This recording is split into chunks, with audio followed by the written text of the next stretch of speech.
Riviera Nautic is a charter boat business. It's been operating for nearly 30 years on the Gippsland Lakes in East Gippsland. My wife Sasha and I took over the business about 5 years ago. We now run a fleet of 14 charter boats, yachts and motor cruisers, which our guests use to explore the beautiful Gippsland Lakes.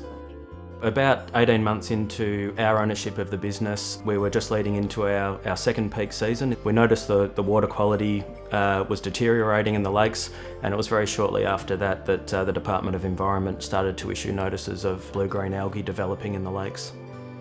It very quickly became apparent that we needed to speak to our guests. Certainly there was going to be some constraints on their holidays, but also there was a lot of activities and things that they could still do on the water, so we focused on what people could do.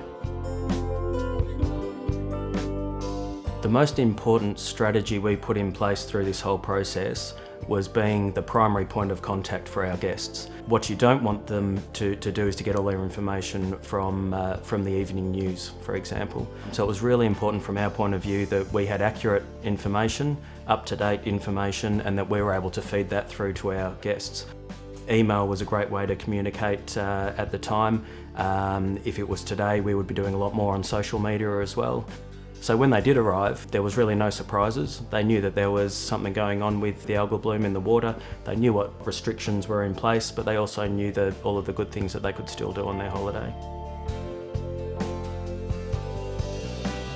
There was a real collaboration, a coming together of local businesses and the local organisations, the tourism organisations and the regional tourism body as well. And one of the key bodies during that period was our local tourism body, Destination Gippsland. They produced a brochure at the time very quickly, which was the 20 things to explore on the Gippsland Lakes, which really pointed out to visitors what they still could do in the region, even though we were faced with this algal bloom event.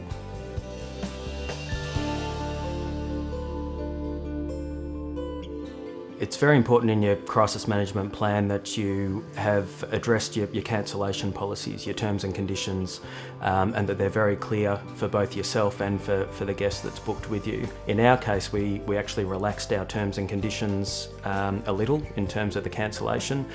We encouraged people to defer their holiday rather than cancel it outright, and that meant that when we got through the crisis event, we had those people lined up and ready to come back and holiday with us, which was very important in our recovery phase. Overall, 70% of our bookings that we had locked in still came and enjoyed their holiday. 20% decided to defer their holiday and 10% cancelled outright, for which we provided a full refund. At Riviera Nautic, we have guests that come back to us again and again. We have great rapport with those guests, and it was very important to us that we keep that strong rapport with them. A crisis event can happen to a tourism business at any time. In our case, it was an algal bloom right at the start of a peak season, but it's really important that when it does happen to you, that you are prepared. Don't bury your head in the sand, don't pretend it's not happening. Get on the front foot, speak to your guests, and keep that conversation going with them to help that rapport and keep them coming in the future.